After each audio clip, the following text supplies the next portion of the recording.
I know, it's been a while. The making of this dress and trouser was a long one. But before we get into that, let me take you through the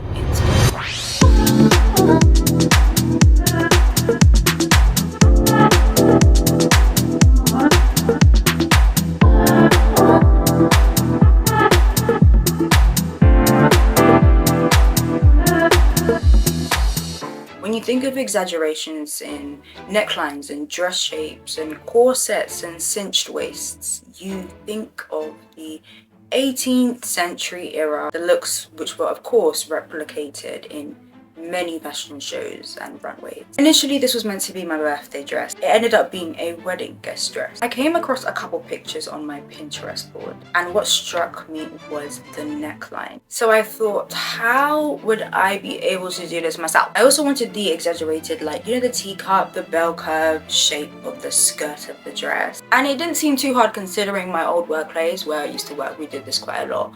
So I thought, the search for this shade of green, not even this, but like this shade of green that the dress is, was absolutely insane. I searched high and low, like my heart was set on this chartreuse color. In fact, let me get you guys the dress. Let me show you. This is the dress with the trousers kind of just meshed in the hanger. It's like a specific green. It's not a lime green, guys, don't call it lime. It's not a lime green, it's not a dark green, it's not a green other than chartreuse in my opinion. If you think it's another green, tell me, but I don't think so. You're wrong. I just couldn't find it in so many fabric stores, so I had to shop online. So I was forced to take a risk essentially. I went online and I shopped on 2 different shops for the fabrics, because obviously when you think of the amount of fabrics I need this main fabric, I need the lining, and then I need this lace. And then I also had the waistband as well of the trousers. The first time I went to the fabric shop, they didn't have that shade of green. The next time I went, glory to God, they had it. Putting all these greens together, and all of it actually coming from a space online where I've never seen this before.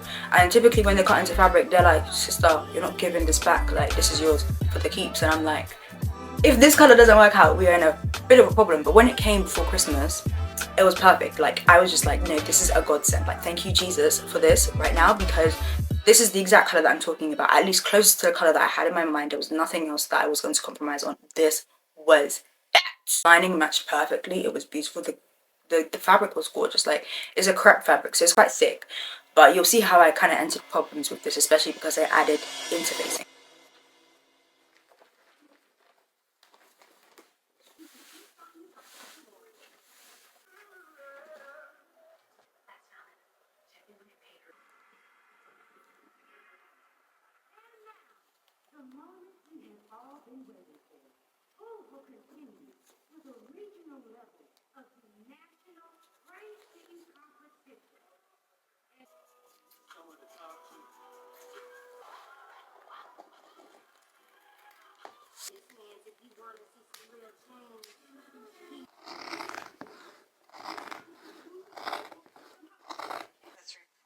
Backing out will make it worse. Do you even know how to play golf? Then bye.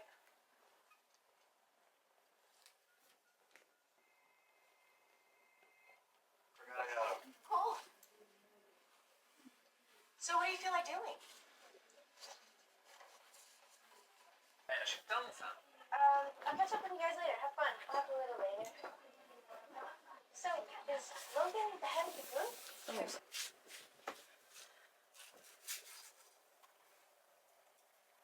Oh, nothing. I'm just trying to make a proper drink, that's all.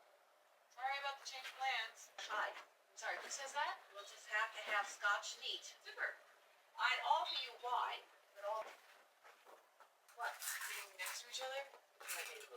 No, it's fine. It's just close. Will you explain to me again? Might as well not have had a roll in front of me at all. Well, I did. I'm still a viable. So I made the trousers first because it seemed pretty easy, and it actually was. Like, it didn't take long. It took me like an evening, and then I did the waistband on Christmas Day whilst I was watching the Jonas Brothers Christmas movie. So I finished that and I took that with me the next day to Cyprus, and I wore it for my birthday with something else because obviously the dress I couldn't make. At that point, before, you know, my birthday, I had already done 2 failed toiles, as in they did not work. The neckline was horrid. It was not staying my body properly. The proportions were wrong for some reason. It just was not fitting. So I was like, you know, I'm we're gonna come back next year. So it came to February. It should have been January, but when I was up at that, and I did another 2 12s, and they, you know, got somewhere. The last one did. The first one was, you know, a fail. I was like, I'm gonna give this up. I'm not ever gonna do this in my life. But then I was like, Angela, get a grip, let's do this. I actually changed the neckline completely. Like, as you'll see in the pictures, if I'm correct, like I wanted to do a more exaggerated kind of curve around the neck. I wanted to do a cutout around the bust. So essentially I wanted to here, sorry, this is like, sorry, so this is obviously covering like my bust. It kind of comes here, but I wanted it to be a cutout like this, so it kind of would come under my bust, and I wanted to put a pleated fabric over it, like the picture that you can see right now. But that would mean I'd have to go back to Women's Day Market and find some more fabric that would work, because I can't use the lining, I can't use the crepe, I can't use anything that I had already. So I would have to try and find something again matching the colors, which I just thought this is too much stress and I don't have time at all. So I decided to copy the neckline of the other picture that I had, which was simpler. So let's talk process. I went through so many toils that I just wasn't even bothered to make a pattern out of this. So I actually used the calico that I used to make the toile, and I simply undid that and then used that as my pattern. That's how lazy I was. This is where I didn't foresee the dress at the end. Pressing is one of the most important things, guys, when it comes to garment production. My mini travel iron was not working.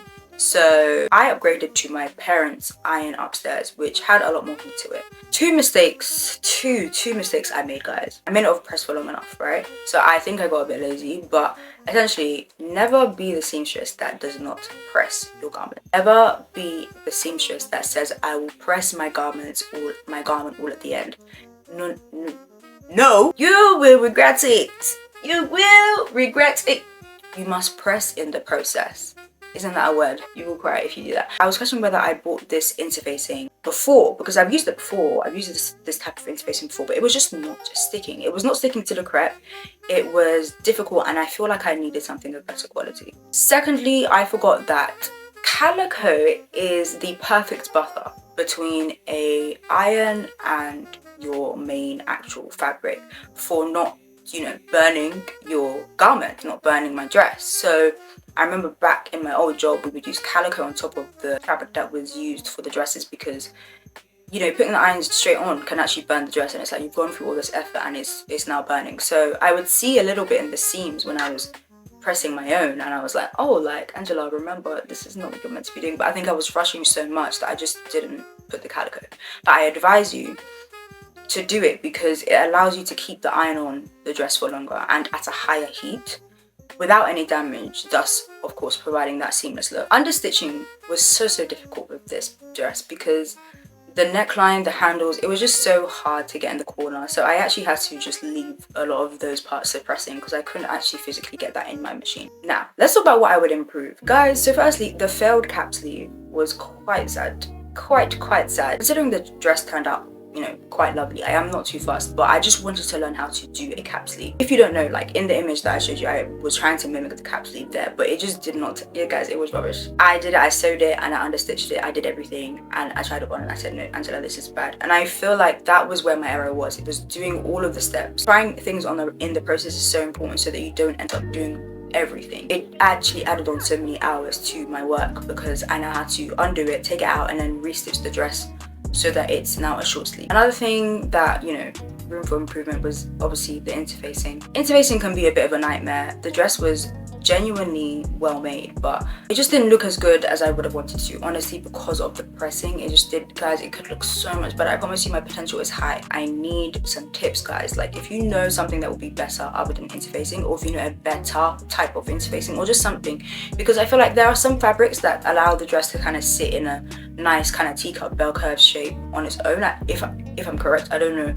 Like, I don't know how old music do their dresses. I'm not really sure if they use interfacing. Just something to keep it, but not all these wrinkles. It's just very annoying. So please let me know in the comments if there's something you know that is better than what I used, essentially. I also may have considered adding bra cups and potentially a lower neckline, because, guys, I don't have boobs. Having something that will lift up and create some form of illusion is very important for me. And because of time, you know, I didn't do that.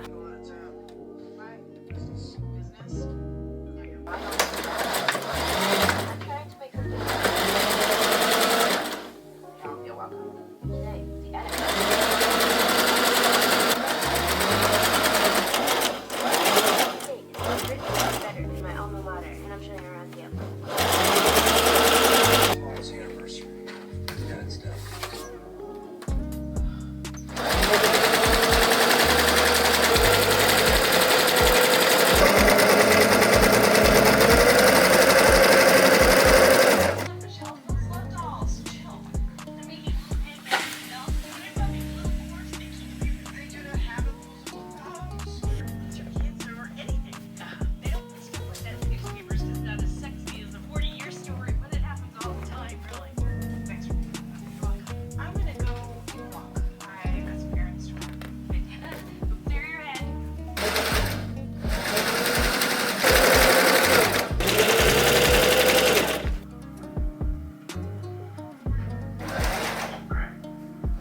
the city.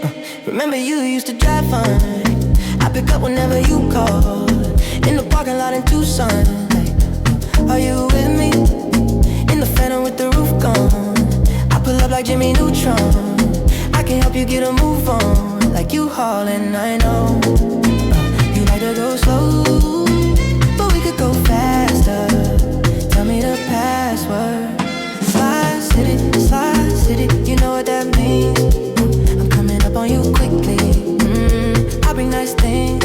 Overall guys, it was a lovely project, but now I am more interested in simple projects, mainly so I can get these videos done for you, so in my Pinterest board, but also so I can grow in my craft. And my main focus is quality, my main focus is precision. I find that with more complex projects that I do or that I have done, when it gets towards the end, specifically because I usually have a deadline, and specifically because that deadline is usually the day after, I'm just like, do you know what, the most important thing right now is getting it done. So I end up kind of making these little mistakes and not doing my finishes as well as I want to. And it's like finishing is one of the most important things, if not in a garment. And it's like, because I'm compromising on this, because I have something to do or somewhere to be, it's now affecting my ability and my sewing skill. And it's also giving me a bad perception of sewing. Now my sewing machine has come a point of contention, a point of procrastination, because it's now this place of, you need to get this done for this specific thing or else you're not going to be able to wear it. And it's like, now that's stressing me out. Why can't I just sew for fun? In fact, I made a video about hobbies, you should watch it, because it's just so important to have something that you're not necessarily like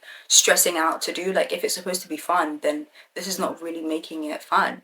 So I want to do simpler projects that take a lot of the stress off of me and allow me to focus on technique. See you next time. Mwah.